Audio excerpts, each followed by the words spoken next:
삶의 에너지를 줄입시다. 사랑합니다, 여러분. 잘 지내셨죠? 지혜 디렉터 윤한석입니다. 반갑습니다. 자, 오늘 삶의 에너지를 줄이는 지혜 위즈덤 10회입니다.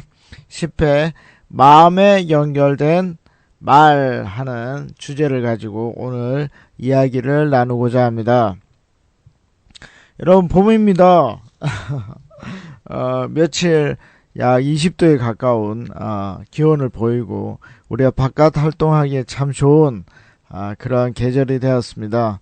물론 중국발 황사로 인해서 우리가 마음 놓고 밖에서 놀 수는 없지만 그래도 겨울과 달리 굉장히 우리가 활기차게 움직일 수 있게 되었습니다.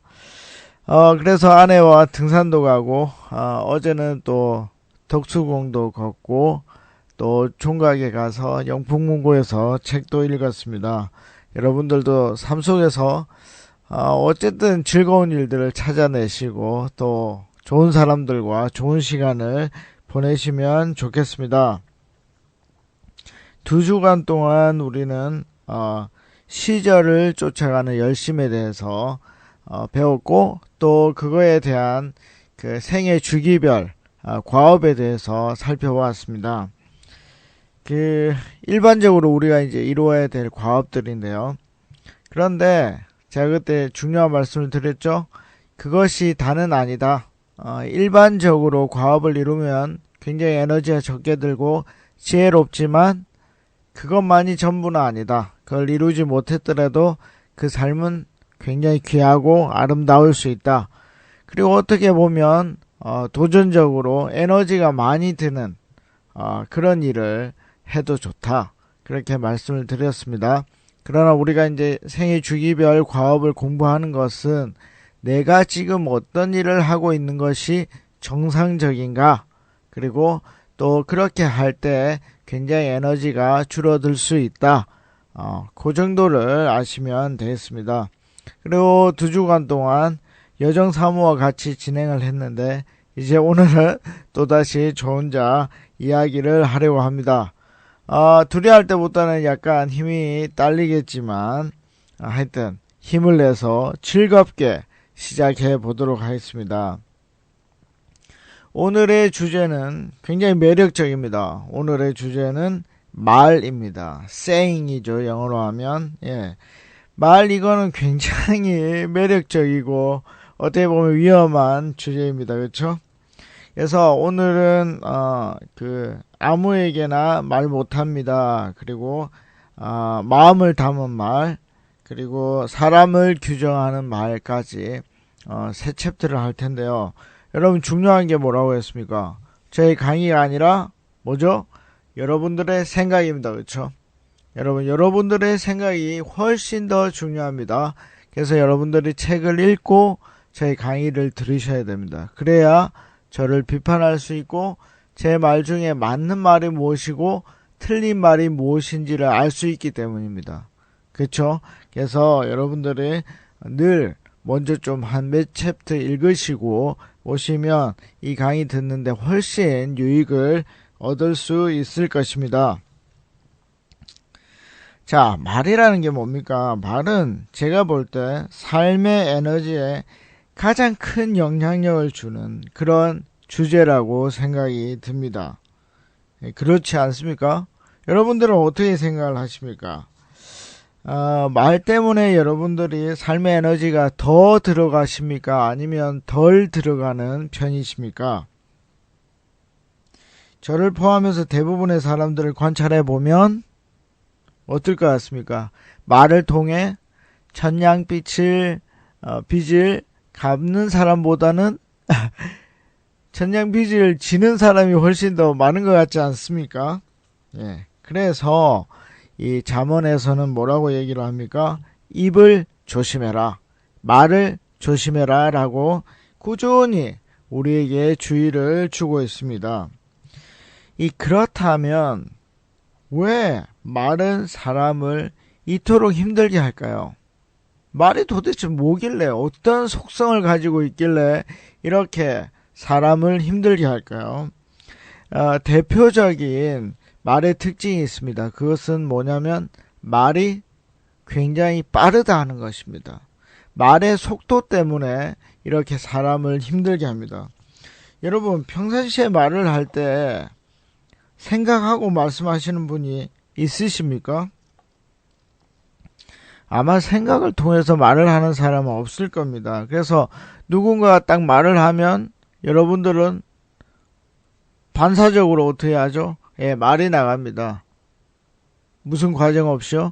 예, 생각하지 않고 말을 하게 됩니다. 그래서 왔다 갔다 이렇게 말이 계속 유지가 되는 거죠. 하나님이 이렇게 잘 만들어 두신 것입니다. 그러니까 생각하지 않고 특별히 모국어에 있어서는 말을 쭉쭉 할 수 있는 겁니다. 우리가 재밌는 가정을 한번 해보면 만약에 모든 사람들이 말을 할 때 생각을 하고 말을 한다고 가정을 한번 해봅시다. 어떤 일이 발생하겠습니까? 아마 답답해서 죽을 겁니다. 여러분 이거 쉽게 경험할 수 있는데요. 여러분들이 모국어가 아닌 외국어로 말을 한다고 생각을 해보십시오. 그러면 그 과정 속에서는 어떤 일이 벌어지는지 아십니까? 예, 생각을 하고 말하는 일이 벌어집니다. 그러면 서로 굉장히 답답하겠죠? 이제 한번 제가 퀴즈를 한번 내겠습니다. 여러분 영어로 생각을 하고 말을 한다면 우리 아마 죽을 겁니다. 영어로 한번 해보십시오. 한국말처럼 쉽게 나오십니까? 그럼 한번 만들어 보십시오. 아마 답답해 죽을 겁니다. 서로 영어로 말한다고 생각을 해보십시오. 한국 사람들이 굉장히 힘들 겁니다. 자, 사람들이 생각을 하고 말을 한다면 우리는 아마 답답해 죽을 겁니다. 영어로 하면 If we say after thinking, we are gonna die. If you say after thinking, we are gonna die. 이렇게 되는 겁니다. 여러분 답답해 죽습니다. 그래서 하나님이 특별히 모국어에 대해서는 생각 없이 자연스럽게 말할 수 있도록 우리를 만들어 주셨습니다. 그래서 우리가 이렇게 재밌게 이야기를 할 수 있는 겁니다. 그 대신에 말의 속도는 굉장히 빠르다 하는 것입니다. 그래서 그것이 문제가 된다는 것이죠. 말에 대해서 고도로 훈련된 사람들, 그런 사람들이 아니라면 뭐 예를 들면 정치인들, 그리고 연예인들, 그리고 목사들, 이런 사람들이 아니라면 이 방송 카메라가 돌고 있는데도 불구하고 그 카메라가 돌고 있다는 걸 인식하지 못하고 심지어 화가 나서 쌍욕을 하는 사람들까지 생깁니다. 왜 그렇습니까? 말이 너무 빠르기 때문입니다. 그래서 빨리 나오기 때문에 그 사람 속에 일어나는 감정을 컨트롤하지 못하고 말이 나올 수밖에 없기 때문입니다. 그래서 말은 그 사람의 뭘 알 수 있을까요? 예, 깊은 내면까지 볼 수 있는 아주 좋은 그런 도구가 되는 것입니다. 그래서 요즘 기업들에서는 이 면접을 볼 때 어떻게 하죠? 예, 심층 면접을 봅니다. 그래서 뭐 한두 가지 질문을 하는 것이 아니라 심지어는 한 1박 2일 정도를 이렇게 지나면서 서로 대화하고 또 토론하면서 그 사람이 어떤 사람이고 또 어떤 반응을 보이는지 심층적으로 면접을 보게 됩니다. 그래서 거의 대부분 한 하루나 이틀 정도 말을 해보면 그 사람이 어느 정도의 지식을 가지고 있고 경험을 가지고 있고 인품이 어떤지까지 다 파악할 수 있다는 것입니다. 그러니까 처음에는 이게 면접이지 하고 시작을 하지만 1박 2일 동안 그 긴장을 고도로 유지할 수 있는 사람이 없다는 겁니다. 그만큼 말은 마음을 볼 수 있는 참 놀라운 도구입니다. 자, 여러분, 그러면 우리는 그럼 과연 나 자신은 어떤 사람일까요? 그걸 알려면 평소에 내가 쓰는 말이 어떤 말인지 관찰해 보면 될 것입니다. 그래서 기억이 잘 안 나면 어떻게 하면 될까요? 예, 녹음을 하신다든지 아니면 주변에 친한 사람들에게 내가 평소 때 어떤 말을 많이 쓰지?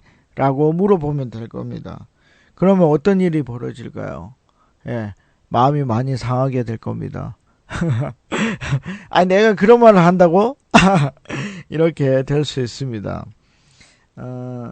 그래도 그 말들 들어보면 확실히 내가 어떤 사람인지를 알 수 있게 될 것입니다. 자, 이제 우리가 자연스럽게 다음 주제로 넘어갈 수 있습니다.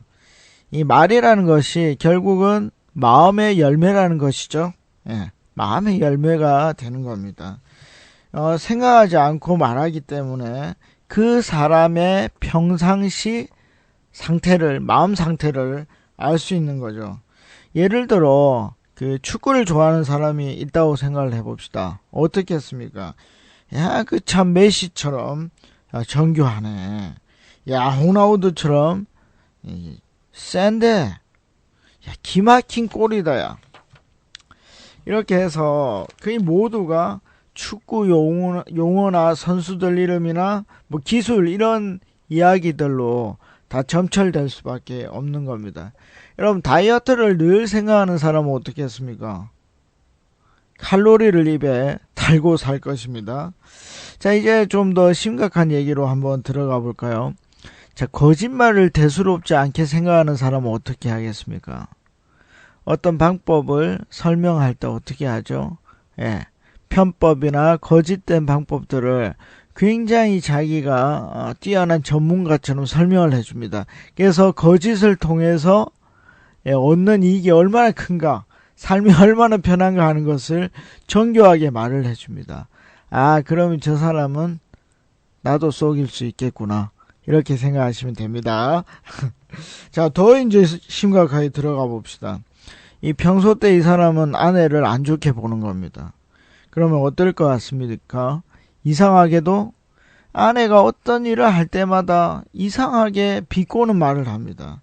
빼딱하게 말하고, 또 아내와 같이 누군가 일을 하게 되면 그 사람에 대해서도 안 좋은 말이 나가게 되어 있습니다. 왜요? 그의 마음속에 아내를 좋아하지 않기 때문입니다. 그러면 남편을 싫어하는 사람은 어떨까요? 똑같겠죠? 예, 누군가 남편과 같은 일을 하면 엄청나게 막 폭발할 수도 있습니다. 예, 그래서 그 마음이라는 것이 평상시에 뭐를 생각하고 있느냐에 따라서 결정돼 버린다 하는 것입니다. 그리고 말로 고스란히 나온다는 것이죠. 자, 이 사람이 어떠한 사람이 있는데 그 직장 상사를 아주 싫어하는 겁니다. 어떤 말이 나갈 것 같습니까? 반드시 안 좋은 말이 나와야 됩니다. 특히 이제 우리 한국 사람들은 술 마시고 이 취중 진담을 많이 말하거든요. 그래서 뭐 온갖 욕까지 써가면서 상사 앞에서 막 얘기할 수 있습니다. 예. 그게 평상시에 자기 마음이기 때문입니다. 여러분, 가수 션이라는 사람 아십니까? 이 사람은 뭐 또 새로운 하나의 기부왕, 나눔왕이 되고 있습니다. 제가 앞에서도 말했지만 연예인들과 목사들과 정치인들은 말에 이 보여지는 것에 특별한 재능을 가진 사람들입니다. 그리고 훈련되어 있죠. 그래서 온전히 믿을 수는 없지만 뭐 이때까지 이렇게 가수 션을 보면 이 사람은 말에 기부, 그리고 돕는 것, 나눔, 배려, 이런 단어들이 굉장히 많이 묻어납니다. 그렇다면 이 사람은 평상시에 어떤 행동을 할 것 같습니까? 예, 그가 생각하는 모든 것이 나눔이나 기부나 봉사라는 것을 우리가 알 수 있는 겁니다. 만약에 평상시와 같다면요, 속이지 않는다면요. 여러분, 속이는 사람들은 당장은 몰라도 나중에는 알게 됩니다. 예전에 굉장히 인고 부부였던 사람들 32년 만에 요즘 뉴스에 굉장히 이슈가 되는 서세원, 서정희 부부가 있습니다. 32년 동안 가까운 사람들은 알았겠지만 예, 엄청난 일들이 일어났죠. 안 밝혀질 것 같았죠. 32년 만에 밝혀졌습니다. 그래서 만약에 션도 거짓이라면 어떻게 언젠가는 다 알게 된다 하는 거죠. 요즘 제가 칼럼도 썼지만 목사의 딸이라는 책이 지금 뭐 엄청나게 베스트셀러가 되고 있습니다. 저도 이런 책을 썼었어야 되는데 예. 박윤선 목사님이라고 고신과 합동 측에서는 굉장히 유명한 목사님이고 또 거의 한국 최초로 모든 성령을 주석한 주석의 왕입니다. 뭐 우리 때는 별로 그렇게 위대한 분이 아니었지만 저희보다 한 20살 정도 많은 목사님들에게는 거의 뭐 우상과 같은 존재였습니다. 그런데 그의 엄청난 나쁜 일들이 자기 딸에 의해서 5, 6세 되는 딸에 의해서 죽고 난 지 상당한 기간이 지나서 진실이 드러나고 있죠. 예. 뭐 죽은 사람 말이 없으니까 그분의 말도 이렇게 참조할 수는 없지만 그래도 그 딸이 특별히 거짓말한 것 같지는 않습니다. 제가 그 책을 볼 때.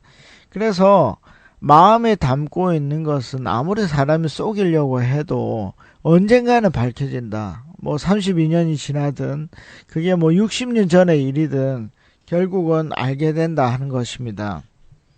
자, 그럼 여러분들은 어떤 단어를 많이 쓰고 있으십니까? 그 단어가 여러분일 겁니다. 제가 많이 쓰는 단어는 천재입니다. 천재. 오, 천재인데 이런 말 많이 씁니다. 우리 집에 있는 새아이 애들에게 또 오, 천재, 그리고 뭐 아내에게도 천재인데 이렇게 말을 많이 합니다. 그리고 이제 우리 교회는 이제 특이해서 매일매일 아이들이 옵니다. 그때도 그 아이들에게 맨날 외치는 단어가 천재 이런 말입니다.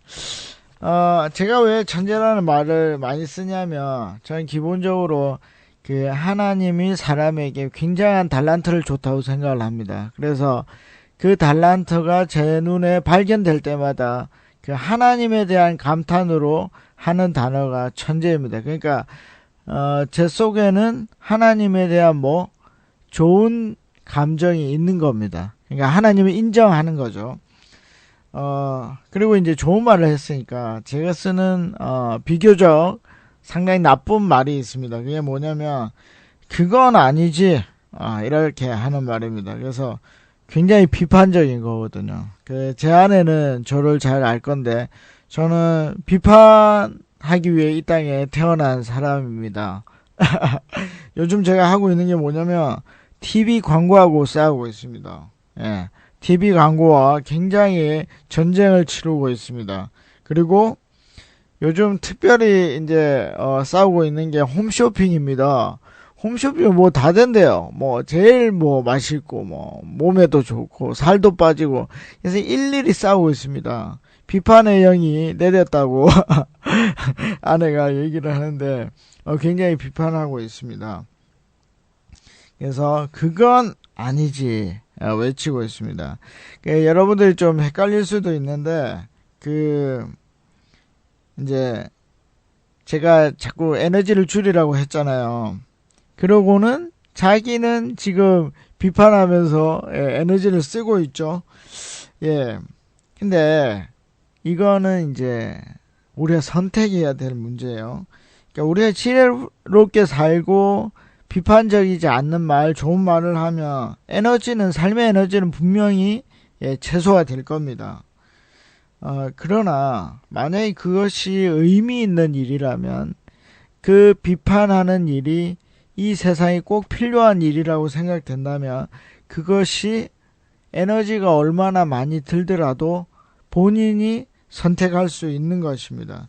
그래서 제가 이 책에서 주장하는 건 뭐냐면 분명 어떻게 사느냐에 따라서 에너지를 줄일 수 있는 방법이 있다.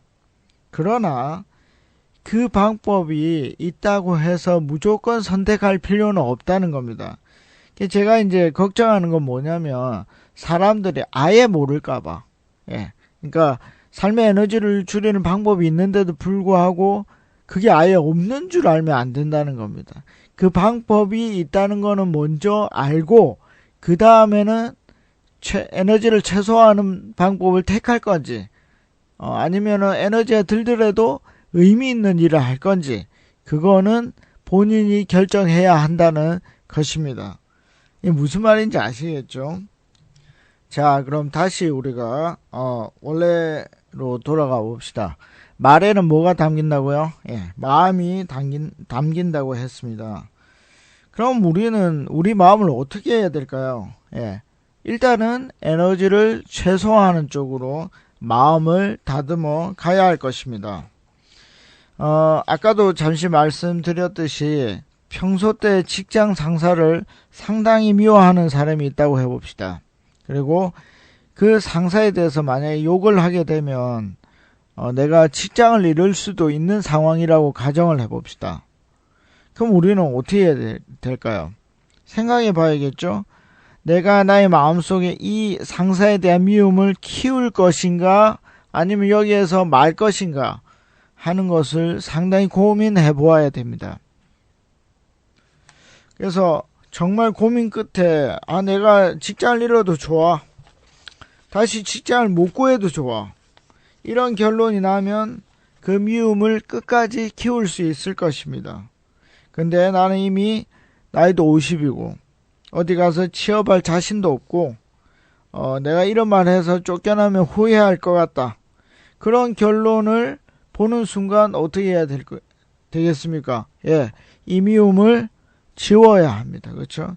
사실 제가 아까부터 하고 싶었는데 사람을 미워하는 거는 자기만 손해입니다. 자기의 마음만 아프게 됩니다. 왜냐하면 하나님이 신이 사람이 사람을 미워하면 안 좋게 만들어놨어 그렇습니다. 그게 플랫폼이죠. 그래서 만약에 내가 결과적으로 취업할 자신이 없다면 그래서 내가 미움을 키우지 말아야겠다고 생각을 하면 그때 즉시로 그 미움을 지우는 방법을 택해야 합니다. 자, 저 같은 경우는 그 어떤 사람에 대해서 그 미워하는 것보다는 그러니까 미움을 지우려고 하는 것보다는 오히려 그 사람에 대해서 좋은 생각을 합니다. 그리고 혼잣말이라도 그 사람은 이래서 좋지라고 계속 연습을 합니다. 그렇게 되면 이제 급한 상황이 왔을 때 정말 그 사람이 나를 힘들게 하고 화나게 하는 상황이 와도 자기도 모르게 좋은 말이 튀어나갈 때가 많습니다. 그래서 오히려 칭찬하게 되는 거죠. 그래서 미운 마음을 그대로 가지고 있으면 반드시 그 마음의 열매가 입으로 나가기 때문에 좋은 마음을 담으려고 평상시에 굉장히 노력해야 됩니다. 그렇게 하면 급할 때도 좋은 말이 나가게 되어 있습니다. 아까 비판의 영 얘기를 했죠. 지금 또 제가 한 사람을 좀 비판하고자 하는데요. 그 철학자 강신주라는 선생님이 있습니다. 이 강신주 씨가 올해 한 초쯤에 JTBC 뉴스룸에 그 손석희 씨가 진행하는 뉴스룸에 나와서 이런 말을 했습니다. 부당한 대우를 받을 때 우리가 딱 한 번만 강하게 말을 하면 다시는 그런 일이 일어나지 않는다. 그런데 우리가 무서워서 그 단 한 번을 못하기 때문에 계속해서 부당한 대우를 받는다라고 말을 했습니다. 저는 이 말에 동의할 수가 없습니다. 여러분, 강하게 말할 수 있는 사람이 누굴까요? 그것은 그 사람과 동등한 권력을 가졌든지 아니면 이 사람이 꼭 필요해야 합니다. 그렇지 않으면 직장 상사에게, 사장에게, 부모님에게, 선생님에게 그 말을 하게 되면 굉장히 힘든 상황을 맞이할 수밖에 없습니다. 예를 들어 사장님에게 정말 저에게 그런 부당한 대우를 하지 마십시오. 뭐 예를 들어 최근에 실제로 있었던 일인데요. 편의점에서 알바하는 사람이 사장님 계약서를 쓰면 안 될까요? 그래서 그 다음 날부터 못 나왔다고 그래요. 강신주 선생님이 그 말 부당한 대우에 대해서 한마디 화를 낸 것도 아니죠. 그냥 계약서 씁시다 하는 그 말 한마디에 걔는 직장을 잃었습니다. 강신주 선생이 뭘 도와줄 수 있을까요? 다음번 기회가 없는데요. 여러분, 제가 왜 이런 얘기를 하냐면 제가 아까 그랬죠. 제 생각이 중요한 게 아니라 여러분들 생각이 중요하다고. 비판할 수 있어야 됩니다. 그 철학자, 철학박사 강신주 선생이라고 해서 맞는 말을 하는 게 아닙니다. 그렇게 담대한 말을 할 수 있는 사람은 강신주 선생 정도 되면 할 수 있습니다. 왜냐하면 그 사람은 직장이 잘려도 상관은 없기 때문입니다. 직장을 못 구해서 굶어 죽어도 상관이 없기 때문입니다. 그러나 아르바이트로 이 편의점에서 일하는 애들은 그날 그걸 못 벌면 아무것도 못 할 수도 있습니다. 그렇죠? 인력시장에 나가서 막노동하는 사람이 그 건물주나 공사장 최고 책임자에게 나 이 일은 못합니다. 왜 나에게 이런 일을 시킵니까? 그 다음날 채용이 될 것 같습니까? 여러분, 이건 쉽지 않은 문제입니다. 그래서 반드시 결과를 생각하고 할 말이 있으면 해야 된다는 것입니다. 저도 이런 경험이 있습니다. 제가 이 물리학 석사할 때 저희 연구실에 회계를 맡고 있었습니다. 회계를 맡으면 1년치 연구비를 다 이렇게 조정해서 쓰는데요. 저희 때는 이제 BK21이라고 해서 그 나라에서 우수 대학과 우수 과에 이 돈을 지원해 주는 일이 있었습니다. 근데 저희들은 이제 4개 연구실이 컨소시엄을 이루어 가지고, 컨소시엄이라는 거는 하나의 주제로 이렇게 돈을 받는 건데 연합체를 만드는 거죠.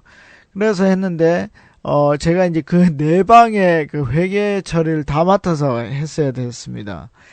그런데 어떤 문제가 생겼냐면 우리 방에 있는 박사 한 분이 회계 처리가 다 된 후에 컴퓨터를 사달라고 한 겁니다.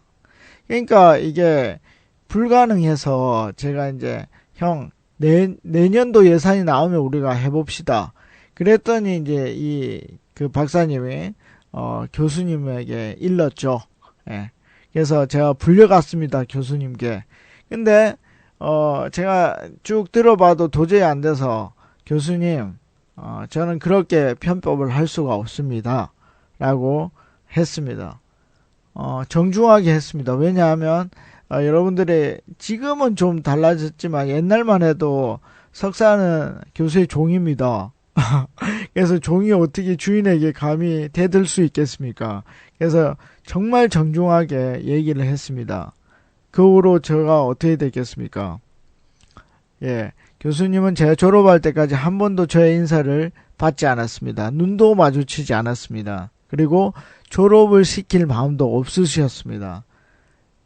그래서 계속 이제 방해를 했는데, 참 하나님 재밌죠? 하나님이 어떤 우리 교수님의 친구 교수님이, 야, 니네 방에 이번에 졸업하는 애 없냐? 그 있잖아, 걔. 왜냐면 제가, 그분이 양자광학이라는 과목을 했는데, 그 수업을 제 수업이 아닌데도 가서 들었거든요. 그리고 좋은 성적을 받았습니다. 그래서 그분이 저를 좋게 보고 있었거든요. 그리고 또 다른 교수님들도 그 방에 이번에 졸업하는 사람 있죠? 이렇게 해서 우리 교수님이 억지로 등 떠밀려서 이렇게 저를 졸업시켜 줬습니다. 그리고 논문 디펜스 할 때도 다른 방들은 다 자기 교수님들이 자기 학생들을 방어해 주는데 우리 교수님은 제 얼굴도 보기 싫어했으니까요. 방어를 해주지 않았습니다. 누가 해줬을까요? 예. 다른 저와 친한 교수님들이 해줬습니다. 여러분, 딱 한 번만 말을 하면, 부당한 대우를 받지 않는데 그게 무서워서 말을 못한다고요? 그 철학자는 골방에서만 내린 결론이라고 생각을 합니다. 제가 볼 때 쉽지 않습니다. 여러분, 제가 목사잖아요. 제가 술 안 먹고 담배 피지 말고 주일 성수 잘하라고 제가 설교를 합니다. 제가 그게 얼마나 힘든 일인지 몰라서 그렇게 설교하는지 아십니까? 아닙니다. 그게 승진에 직결될 수도 있고 직장에서 잘릴 수도 있는 일이라고 생각을 합니다. 근데 제가 왜 설교하는지 아십니까? 그것은 저와 같이 하나님이 이상한 방법으로 쫓겨나서 길가에서 리어커 장사를 해도 대박나게 하실 것을 제가 믿기 때문에 그렇게 하라는 것이지 절대 쉬운 일이 아닙니다. 절대 쉬운 일이 아닙니다. 예. 너무너무 어렵습니다. 그렇게 부당한 대우에 대해서 한마디를 한다는 게 쉬운 일이 아닙니다. 그래서 여러분들이 결과를 알고 여러분들의 마음을 담아서 말로 표현해야 됩니다. 자, 이제 말과 마음에 대해서 좀 더 근본적인 문제를 좀 짚어보도록 하겠습니다. 성경에서는 하나님이라는 신이 인간을 만들었다고 합니다. 그때 인간은 흙이었는데 흙의 영이신 하나님이 영혼을 불어넣어서 그 사람이 흙인 사람이 온전한 사람이 되었다고 얘기를 했습니다.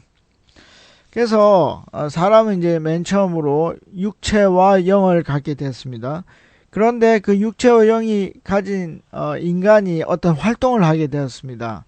그 활동을 한 부산물이 바로 정신이라는 것입니다. 그러니까 정신이라는 거는 말을 하는 거, 생각하는 거, 그 사람이 뭐 운동을 하든지 공부를 하든지 어떤 행동하는 거, 그 모든 것들의 정신 활동이라는 것입니다. 그러니까 인간 활동의 부산물이 곧 정신이라는 것이죠.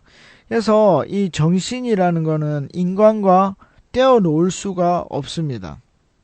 그래서 이 말이라는 것도 그 인간 활동의 부산물이기 때문에 바로 정신입니다. 그래서 바로 이 말과 마음이 하나가 될 수 있다는 것이죠. 그래서 성경은 뭐라고 얘기를 하냐면 사람이 곧 말이고 말이 곧 사람이다 해서 말이 곧 사람을 그 사람 자체를 규정해 버릴 수 있다고 얘기를 합니다. 그래서 잠언 11장 9절에 보면 악인은 입으로 이웃을 망하게 한다 했습니다. 그러니까 말을 잘못해가지고 나쁜 말을 해서 그 사람이 이렇게 망하게 되면 이웃이 망하게 되면 뭐요? 그 사람 바로 곧 악한 사람이다 하는 겁니다. 제가 아는 분 중에서 자기 아들에게 이 썩을 놈아 하는 말을 한 사람이 있었습니다. 나중에 그 아들이 어떻게 됐을까요? 정말 썩게 됐습니다. 제가 좀 무서운 말을 해야 되는데요. 사실이기 때문에 제가 전합니다. 그 아들이 나중에 자살하게 되었습니다. 자신의 가치를 찾아낼 수 없어서 50대에 자살하게 됩니다. 이웃을 망하게 한 거죠. 나쁜 말을 해서. 그렇죠? 특히 어릴 때에 이런 상처를 지속적으로 받게 되면 정상적인 삶을 살 수가 없습니다. 마치 저 사람이 정상적인 사람 같지만 깊이 대화해보고 사귀다 보면 큰 문제를 가지고 있다는 걸 알 수 있습니다. 여러분, 그 사람은 악한 말을 해서 곧 악인이 돼버린 겁니다. 여러분, 부정적인 말을 지속적으로 듣는다고 해서 모두가 그런 건 아닙니다. 한 10% 정도는 부정적인 말에도 불구하고 평생 긍정적인 삶을 사는 사람들도 있습니다. 이것이 신이 살아있다는 증거일 수도 있습니다. 그런데 거의 90% 대부분은 그 부정적인 말에서 벗어나지를 못합니다. 평생에 상처로 가지고 사는 거죠. 그래서 말이라는 것은 그 사람 자체를 규정해 버릴 수도 있습니다. 예, 이웃을 입으로 이렇게 망하게 하면 그 사람은 곧 악인인 것입니다. 성경이 맞다면 그 악인은 천벌을 받습니다. 무서운 진노를 받습니다.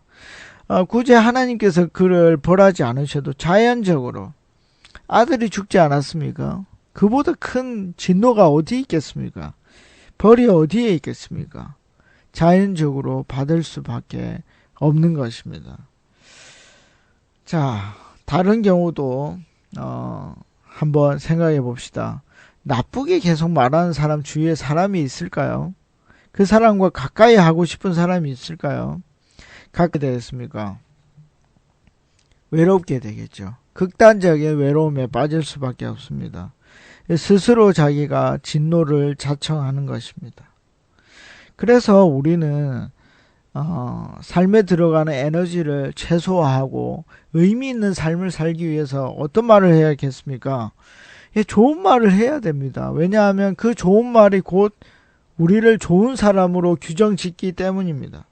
그래서 우리는 먼저 마음을 다듬어야 되고 그 마음을 통해 나오는 좋은 말을 해야만 우리가 의인이 될 수 있습니다. 그래서 의인은 자연적인 복을 받게 되고 특별히 하나님의 복을 받게 될 것입니다.